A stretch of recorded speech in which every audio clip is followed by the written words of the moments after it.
Atos 17. Tendo passado por Anfípolis e Apolônia, chegaram a Tessalônica, onde havia uma sinagoga de judeus. Paulo, segundo seu costume, foi procurá-los e por 3 sábados arrazoou com eles acerca das Escrituras, expondo e demonstrando ter sido necessário que o Cristo padecesse e ressurgisse dentre os mortos. E este, dizia ele, é o Cristo, Jesus, que eu vos anuncio. Alguns deles foram persuadidos e unidos a Paulo e Silas, bem como numerosa multidão de gregos piedosos e muitas distintas mulheres.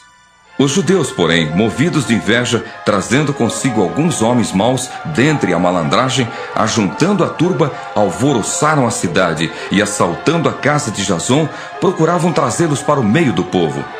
Porém, não os encontrando, arrastaram Jason e alguns irmãos perante as autoridades, clamando: Estes que têm transtornado o mundo chegaram também aqui, os quais Jason hospedou. Todos estes procedem contra os decretos de César, afirmando ser Jesus outro rei. Tanto a multidão como as autoridades ficaram agitadas ao ouvirem estas palavras. Contudo, soltaram Jason e os mais, após terem recebido deles a fiança estipulada. E logo durante a noite, os irmãos enviaram Paulo e Silas para Bereia. Ali chegados, dirigiram-se à sinagoga dos judeus. Ora, estes de Bereia eram mais nobres que os de Tessalônica, pois receberam a palavra com toda a avidez, examinando as Escrituras todos os dias para ver se as coisas eram de fato assim. Com isso, muitos deles creram, mulheres gregas de alta posição e não poucos homens. Mas, logo que os judeus de Tessalônica souberam que a palavra de Deus era anunciada por Paulo também em Bereia, foram lá excitar e perturbar o povo. Então os irmãos promoveram sem detença a partida de Paulo para os lados do mar. Porém, Silas e Timóteo continuaram ali. Os responsáveis por Paulo levaram-no até Atenas e regressaram trazendo ordem a Silas e Timóteo para que, o mais depressa possível, fossem ter com ele. Enquanto Paulo os esperava em Atenas, o seu espírito se revoltava em face da idolatria dominante na cidade. Por isso, dissertava na sinagoga entre os judeus e os gentios piedosos, também na praça, todos os dias, entre os que se encontravam ali. E alguns dos filósofos epicureus e estoicos contendiam com ele, havendo quem perguntasse: Que quer dizer esse tagarela? E outros: Parece pregador de estranhos deuses. Pois pregava a Jesus e a ressurreição. Então, tomando-o consigo, o levaram ao Areópago, dizendo: Poderemos saber que nova doutrina é essa que ensinas? Posto que nos trazes aos ouvidos coisas estranhas, queremos saber o que vem a ser isso. Pois todos os de Atenas e os estrangeiros residentes de outra coisa não cuidavam senão dizer ou ouvir as últimas novidades.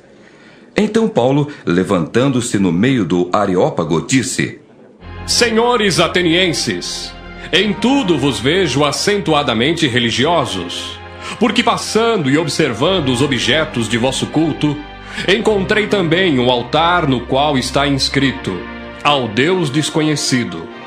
Pois esse que adorais, sem conhecer, é precisamente aquele que eu vos anuncio, o Deus que fez o mundo e tudo o que nele existe, sendo ele Senhor do céu e da terra.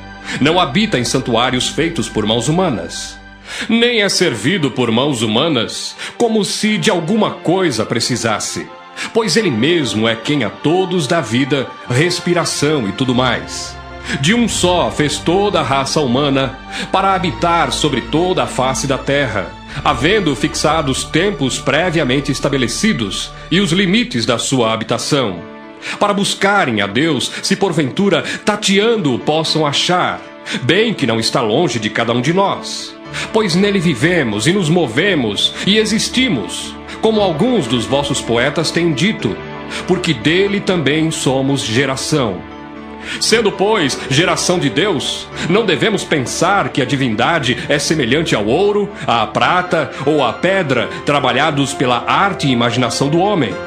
Ora, Não levou Deus em conta os tempos da ignorância. Agora, porém, notifica aos homens que todos, em toda parte, se arrependam.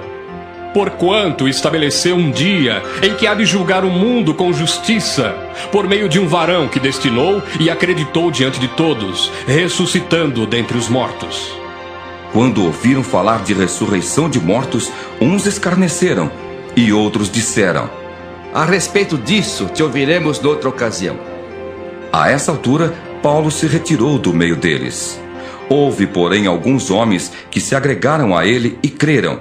Entre eles estava Dionísio, o Areopagita, uma mulher chamada Dâmaris, e com eles outros mais.